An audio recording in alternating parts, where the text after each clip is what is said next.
آپ حدیث کے راوی بھی تھے۔ حضور نے تبوک کے سفر میں سب سے دردناک حدیث کیا فرمائی؟ حضرت ابوذر غفاری نے ذخیرہ اندوزی کے خلاف اعلان جنگ کیوں کیا؟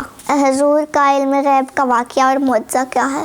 مال اور لوگوں کے احوال کے بارے میں حضور کی پیشن گوئی کیا تھی؟ السلام علیکم فرینڈز، کیسے ہیں آپ سب؟ امید ہے خیریت سے ہوں گے۔ فرینڈز، میں ہوں بنت زارا اور آپ دیکھ رہے ہیں بڑے بابا کا channel professor Ahmad Iqbal Naqvi. Friends, ہم آپ کے لیے ڈفرینٹ سٹوریز لاتے ہیں صحابی رسول کے بارے میں۔ تو آج ہم صحابی رسول حضرت ابوذر غفاری رضی اللہ تعالیٰ عنہ کے بارے میں سٹوری لائے ہیں۔ تو چلیں بڑے بابا سے کوشچنز شروع کرتے ہیں۔ آپ حدیث کے راوی بھی تھے۔ ناظرین، حضرت ابوذر غفاری رضی اللہ تعالیٰ عنہ کے سلسلے کی آج ہم تیسری ویڈیو بنا رہے ہیں۔ حضرت ابوذر غفاری رضی اللہ تعالیٰ عنہ کے احوال اتنے لمبے ہیں اور اتنی باتیں اور اتنی حدیثیں اور اتنے نبی صلی اللہ علیہ وسلم کے فرمودات اور آپ کی کاوشیں اور دین اسلام کے لیے خدمات اس قدر طویل ہیں کہ ایک پوری کتاب کی ضرورت ہے۔ اب سب سے مشکل کام یہ ہے کہ اس چھوٹی سی ویڈیوز میں ان کے احوال کو مختصر کر کے کس طرح سے سلیکٹ کر کے چند چیزیں بتائی جائیں۔ ایک چیز یہ ہے کہ حضرت ابوذر رضی اللہ تعالیٰ عنہ حدیث کے راوی بھی تھے۔ اب حدیث کے راوی اس طرح سے تھے، حدیث کے راوی تو بہت سے صحابہ کرام تھے، یہ ان سے بہت سی حدیثیں بھی روایت ہوئی ہیں، اور ان کی خاص بات یہ ہے کہ یہ ان صحابہ میں شمار ہوتے تھے جن کے لیے حضور نے بہت سی حدیثیں بیان فرمائی ہیں، یعنی ان کی شان میں بہت سی حدیثیں وارد ہوئی ہیں۔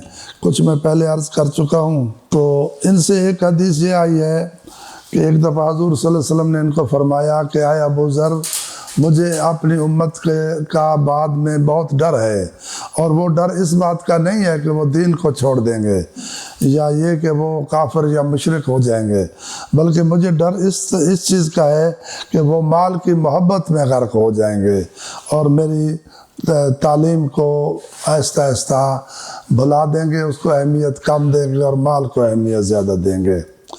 تو ابوذر رضی اللہ تعالیٰ عنہ کا یہ مزاج کیسے بنا تھا؟ حضور صلی اللہ علیہ وسلم ان سے خاص محبت کرتے تھے، ان کو خاص وقت دیتے تھے اور انہیں گھر لے جاتے تھے، اور ساری رات ان کو تعلیم دیتے تھے اور ان سے گفتگو کرتے تھے، اور راز و نیاز کی باتیں اور مستقبل کی باتیں، آنے والے حالات بتاتے تھے۔ ایک دفعہ حضور صلی اللہ علیہ وسلم نے فرمایا کہ اے ابوذر، یہ سامنے احد پہاڑ آپ نے دیکھا ہے؟ کہا جی بالکل دیکھا ہے۔ تو اگر یہ سارا سونے کا ہو جائے تو میں کیا کروں گا، اور خدا تعالیٰ یہ سارا پہاڑ مجھے دے دے تو میں کیا کروں گا؟ تو حضرت ابوذر نے کہا یا رسول اللہ آپ کیا کریں گے؟ تو حضور صلی اللہ علیہ وسلم نے فرمایا کہ چند درہم کے علاوہ جو میں اپنی ضرورت کے لیے رکھوں گا، باقی سب غربا میں تقسیم کر دوں گا۔ اب جن کی حضور صلی اللہ علیہ وسلم نے اس طرح سے تربیت کی ہو، ان کا مزاج، ان کی شخصیت کس طرح سے تعمیر ہوئی ہوگی۔ تو یہ جو مال کے خلاف تبلیغ کرتے تھے، امیر معاویہ سے مناظرہ کیا تھا، یہ سب ان کی مجبوری تھی۔ ان کی فطرت کو، ان کی مٹی کو، ان کے جسم کو، ان کے وجود کو، ان کے دماغ کو، ان کے خیال کو، ان کی طبیعت کو حضور نے ایسا ہی تعمیر کر دیا تھا۔ تو وہ حضور صلی اللہ علیہ وسلم کے فرمودات پہ من و عن چلتے تھے، جبکہ دیگر لوگ معرفت کے اس معیار پہ نہیں تھے اور وہ اس طرح سے نہیں چل سکتے تھے۔ اب یہ جتنی ان کی شان میں حدیثیں آئی ہیں، ان میں ایک دو کتابوں کے بھی نام لیتا ہوں۔ بخاری شریف نے تو فضائل صحابہ میں حضرت ابوذر کا پورا چیپٹر جاری کیا ہے۔ اس کے علاوہ اسد الغابہ اور الاستیاب اور مستدرک الحاکم، اس میں بہت زیادہ تفصیل سے وہ حدیثیں ہیں جو انہوں نے فرمائی ہیں یا ان کی شان میں ہیں۔ حضور نے تبوک کے سفر میں سب سے دردناک حدیث کیا فرمائی؟ تبوک کے موقع پہ حضور صلی اللہ علیہ وسلم نے ایک بڑی دردناک حدیث بیان کی ہے، اور اس حدیث کو عموماً محدثین اور علماء کرام دردناک حدیث کہتے ہیں۔ وہ یہ ہے کہ قافلہ تبوک کی طرف جا رہا تھا، اور حضرت علی کے علاوہ سب لوگ جا رہے تھے، صرف بچے، بوڑھے، عورتیں اور بیمار وغیرہ باقی تھے، تو سب جا رہے تھے۔ بڑی جنگ تھی، بڑا دشمن تھا، بڑا سفر تھا۔ تو حضرت ابو ذر کا اونٹ جواب دے گیا چلنے سے، بیٹھ گیا، وہ نہیں اٹھا، اور آخر حضرت ابو ذر پیچھے رہ گئے، اور جو ناقدین تھے وہ حضور سے کہنے لگے یا رسول اللہ ابو ذر نہیں ہیں۔ تو حضرت ابو ذر کے لیے حضور بھی پریشان ہو گئے، تو دل میں ابو ذر کو یاد بھی کر رہے تھے۔ اب کیا ہوا کہ جب ابو ذر کا اونٹ نہیں اٹھا تو ابو ذر نے اونٹ سے سامان اتارا، اپنے کندھے پہ رکھا اور پیدل چل پڑے۔ اب کیا تھا کہ اتنا لمبا سفر تھا، جو تبوک کا سفر غالباً 1000 کلومیٹر سے بھی زیادہ ہے۔ تو اب ان کی ہمت دیکھیں، قافلہ بھی جا چکا تھا، ان کے پاس زیادہ راہ بھی نہیں تھا، اور اتنا پانی اور خوراک اور سامان بھی نہیں اٹھا سکتے تھے، سواری بھی جواب دے گئی تھی۔ تو حضرت ابو ذر جا رہے تھے۔ اب کیا ہوا کہ حضور صلی اللہ علیہ وسلم نے ابو ذر کو آتے ہوئے دیکھ لیا، اور صحابہ کرام نے بھی دیکھ لیا۔ صحابہ کرام نے کہا یا رسول اللہ کوئی شخص پیچھے آتا ہوا نظر آتا ہے۔ تو حضور صلی اللہ علیہ وسلم نے کہا کہ یا اللہ یہ ابو ذر ہو۔ تو یہ ایک معجزہ بھی ہو گیا کہ خدا نے ان کو ابو ذر بنا دیا، وہ ابو ذر ہی نکلے، ابو ذر ہی آ گئے۔ جب ابو ذر آ گئے تو حضور صلی اللہ علیہ وسلم نے ایک حدیث فرمائی، تو ان کے بارے میں ایک بات فرمائی، اور وہ بڑی دکھ کی بات ہے۔ کہا ابو ذر اکیلا چلتا ہے، یہ اکیلا مرے گا، اور یہ قیامت کو اکیلا ہی اٹھے گا۔ وہی ہوا کہ بعد میں ربضہ میں ان کی تنہائی میں شہادت ہوئی، بڑی دکھ کی بات ہے۔ تو یہ ساری اس کی وجہ تسمیہ یہی تھی۔ حضرت ابو ذر غفاری نے ذخیرہ اندوزی کے خلاف اعلان جنگ کیوں کیا؟ جب حضرت امیر معاویہ کے ساتھ ان کا تکرار ہوا، کلام ہوئی، تو انہوں نے سورہ توبہ کی ایک آیت پڑھی، جو لوگ مال، سونا اور چاندی اور زر جمع کرتے ہیں تو اللہ فرماتا ہے کہ قیامت کو وہ جہنم میں گرم کر کے ان کی پیٹھ پہ لاد دیا جائے گا۔ تو اسی طرح کی آیت کا مفہوم ہے۔ تو امیر معاویہ نے کہا کہ یہ آیت تو یہودیوں اور اہل کتاب کے بارے میں ہے۔ تو حضرت ابو ذر نے کہا کہ نہیں، یہ سب کے بارے میں ہے۔ تو جو بھی اس پہ عمل کرے گا تو وہ بھی گویا یہودیوں کی طرح سمجھا جائے گا، کیونکہ اس کا عمل ہی یہودیوں کی طرح ہوگا۔ ایک اور حدیث حضور صلی اللہ علیہ وسلم نے فرمائی ہے کہ زمین والوں کی نسبت آسمان والوں میں حضرت ابو ذر زیادہ مشہور ہیں۔ آسمان کے لوگ زمین کے لوگوں کی نسبت ابو ذر کی زیادہ معرفت رکھتے ہیں، اور وہ ان کے بارے میں زیادہ جانتے ہیں، جبکہ زمین کے لوگ نہیں جانتے کہ ابو ذر کیا ہے۔ حضور کا علم غیب کا واقعہ کیا ہے؟ غیب سے آگے ہی کا واقعہ، یہ ایک معجزہ، یہ بھی حضور صلی اللہ علیہ وسلم کا معجزہ ہے کہ ایک دفعہ حضور نے حضرت ابو ذر کو فرمایا کہ اے ابو ذر تم گھر چلے جاؤ، تیرا چچا زاد بھائی فوت ہو گیا ہے اور اس کا کوئی وارث نہیں ہے، اور تو اکیلا اس کا وارث ہے، اور جاؤ اس کی مال اور جائیداد کو سنبھالو، اور اس کے جو ضروری کام ہے وہ جا کے کرو۔ تو حضرت ابو ذر وہاں گئے تو واقعی ان کا چچا زاد بھائی فوت ہو گیا تھا، اور انہوں نے ان کا مال سنبھالا۔ تو اس سے معلوم ہوتا ہے کہ نبی پاک صلی اللہ علیہ وسلم غیب سے بھی آگاہ تھے۔ تو حضرت بریدہ رضی اللہ تعالیٰ عنہ ایک صحابی ہیں، انہوں نے ایک حدیث بیان کی ہے حضرت ابو ذر کے بارے میں۔ وہ حدیث یہ ہے کہ حضور صلی اللہ علیہ وسلم نے فرمایا کہ اللہ نے مجھے 4 لوگوں سے محبت کرنے کا حکم دیا ہے، اور وہ 4 لوگ کون ہیں؟ ایک حضرت علی علیہ السلام ہیں، ایک حضرت سلمان ہیں، ایک مقداد ہیں، اور ایک ابو ذر ہیں رضی اللہ تعالیٰ عنہم۔ آپ تبلیغ اسلام بھی کرتے تھے۔ حضور صلی اللہ علیہ وسلم نے جب پہلی دفعہ ان کو اپنے وطن کی طرف بھیجا تھا تو وطن میں جا کے یہ تبلیغ اسلام کا کام کرتے رہے، اور سب سے پہلے انہوں نے اپنی ماں کو اور پھر اپنے بھائی کو دین کا کلمہ پڑھایا، پھر قبیلے والوں کو کلمہ پڑھایا۔ قبیلے والوں نے مشکل سے کلمہ پڑھا، اور کافی انہوں نے محنت کی، اور یہ بالکل کامیاب ہو گئے، اور سب نے کلمہ پڑھ لیا۔ کیا کہ جو قبیلہ غفار کا سردار تھا اس نے بھی کلمہ پڑھ لیا، اور اس نے پھر ایک شرط لگائی کہ اب ہم کلمہ پڑھتے ہیں تو پھر یہودی اور کافر لوگ، مشرک، بت پرست، یہ سارے ہمارے بھی دشمن ہو جائیں گے۔ آپ حضور صلی اللہ علیہ وسلم کو خط لکھو کہ اب ہماری حفاظت کی ذمہ داری آپ لے لیں۔ تو چنانچہ حضرت ابو ذر نے خط لکھا، اور حضور صلی اللہ علیہ وسلم نے ان کو اپنی رعایا میں شامل کر لیا۔ اب آپ کی صفات کیا تھی؟ آپ کی صفات میں جذب و مستی تھی، آپ کے ہاں فقر و قناعت تھی، اور درویشی تھی، مال سے بے رغبتی تھی، دنیا سے بے رغبتی تھی، اور آخرت کی فکر تھی۔ نبی صلی اللہ علیہ وسلم کے اقوال کی فکر تھی کہ اس کے اوپر من و عن چلا جائے اور من و عن عمل کیا جائے۔ اخوت کے جب حضور صلی اللہ علیہ وسلم نے اخوت کا رشتہ باندھا مدینہ میں، تو آپ کا اخوت کا رشتہ حضرت سلیمان سے باندھا۔ یہ بھی آپ کا شرف ہے اور یہ بھی آپ کا ایک فضل ہے، اور کیسی قسمت پائی ہے کہ حضرت سلیمان جیسا بھائی آپ کو ملا ہے، شاید ہی کسی اور کو اس طرح کا بھائی ملا ہو۔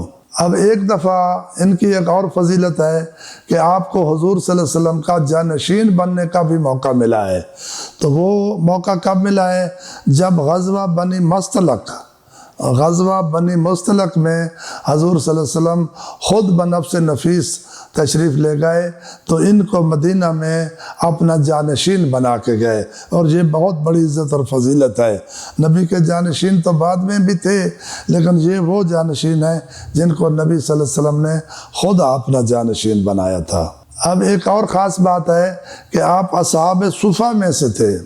اصحاب صفہ ایک چھپر تھا جو مسجد کے قریب تھا، جہاں غریب لوگ اور بے آسرا لوگ رہتے تھے، جن کے ہاں خوراک کا انتظام نہیں تھا، ان کی اولادیں نہیں تھیں، شادیاں نہیں تھیں، تو ان کو لنگر سے روٹی ملتی تھی، کچھ لوگ بھی آ کے دے جاتے تھے۔ سعد بن عبادہ بھی امیر تھے، بہت زیادہ تر کھانے کا انتظام کرتے تھے، اور حضور کے گھر سے کھانا آتا تھا۔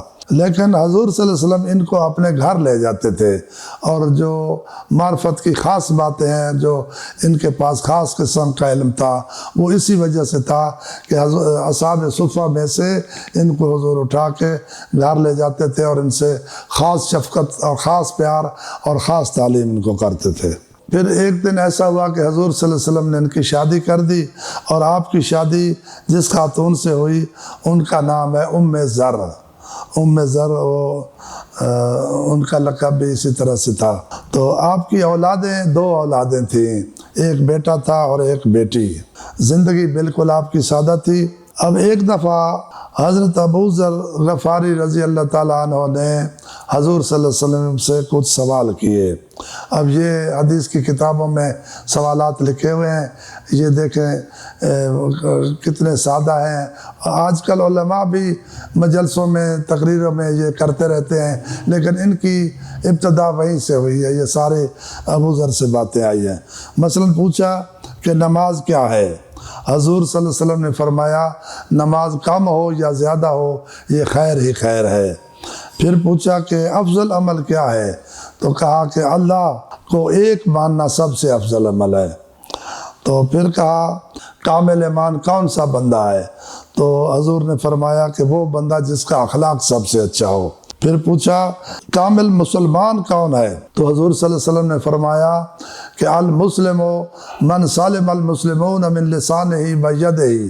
یہ دنیات کی کتابوں میں بھی یہ حدیث لکھی ہوئی ہے، بچے پڑھتے ہیں، تو یہ آپ کو اس ویڈیو کے ذریعے سے یہ پتہ چل رہا ہے کہ یہ حدیث حضرت ابو ذر سے روایت ہے، جو حضور نے خاص طور پہ ان کو بتائی تھی اس سوال کے بدلے میں۔ حضرت ابو ذر نے پوچھا کہ سب سے افضل ہجرت کون سی ہے؟ حضور صلی اللہ علیہ وسلم نے فرمایا کہ گناہوں سے توبہ کرنا سب سے بڑی ہجرت ہے۔ تو پوچھا کہ افضل نماز کون سی ہے؟ سب سے افضل نماز کون سی ہے؟ حضور نے فرمایا کہ وہ نماز جس میں قیام لمبا ہو، وہ نماز افضل ہے۔ عرض کیا روزہ کے بارے میں بتائیں؟